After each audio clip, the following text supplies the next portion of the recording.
Ako po si Michelle T. Alarin. Ako po ang bunso ko. Siya po ang mama ko po si Marlene T. Alarin.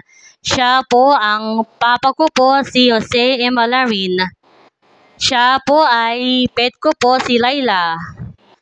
Siya po ang ate ko po si Jennifer T. Alarin. Nasa heaven na po ang kuya ko po si R. Ni Bautista. Siya po ang pamangkin ko po si Jaren A. Macawili. Siya po ang pamangkin ko po si Athena Jessica Bautista. Siya po ang ate ko po si Jeneline T. Alarin. Siya po ang kuya ko po si Kuya Rick.